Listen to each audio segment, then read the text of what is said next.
What's up, everybody? No Kish back here for my top 10 worst films of 2022. Let's get right into it with my dishonorable mentions. We have Easter Sunday, Blacklight, Agent Game, Slapface, Miss Willoughby and the Haunted Bookshop, Cordelia, Uma, A Love Song, Croc, and the Nan movie. At number 10, we have The Munsters. Do I really need to go into it? The Munsters is a poorly made film that is not funny, weirdly made, and one that I am not going to ever watch again. Nine Bullets is a Screen Media action film that only has Lena Headey's performance to go after, but her performance isn't all that great either. She's good in the role, but besides that, the story is boring, the screenplay is not well written, and the action scenes aren't that well shot either. So overall, a boring film. Next up is The Princess. The Princess is a film that's all about the action and very little story. Not one that I'm going to recommend to anybody, but if you're looking for an action film that has no plot, go for it.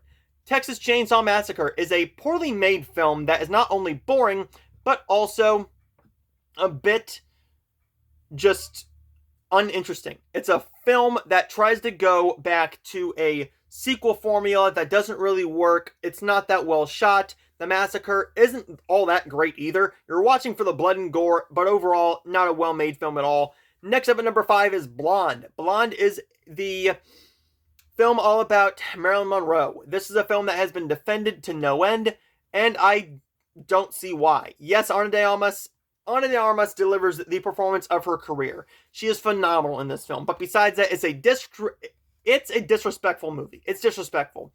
There's moments here where there's gratuitous nudity, where there doesn't need to be any nudity. There's gratuitous everything in this film. This film is not well made. It's a poorly written, not badly acted, but the story is overly long. The pacing is very, very slow. But Ana de Armas does save it from being the worst film of the year. We can't say the same for Tom Hanks at my number 4 spot. This is Pinocchio, a really awful film here. This is awful. This is a film that has no heart to it. It has no soul. It not only ruins the original, it completely takes away what you're supposed to be learning from it. Not to lie. Lying is bad. Instead, how he gets out of the birdcage is by lying to get what you want. That's not what this film is about. That's not what the Pinocchio story is about. We had a way better film in Guillermo del Toro's Pinocchio earlier in December. A well-made film that also goes into what the film is also about. The heart of the story. This movie is awful. Tom Hanks is not bad in the role, but he's not enough to save it. This is a bad film that not only enraged me, but completely annoyed me. We have Ice Age Adventures of Buck Wild.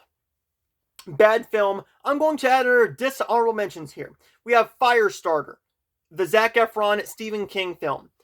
Number 2 is A Week in Paradise, a romance film that should have been up my alley because I've seen many films like it. However, instead of building the chemistry, you deliver score and montages. And that's not what I want in my romance films. I want chemistry being built. I want to see the romance being built up.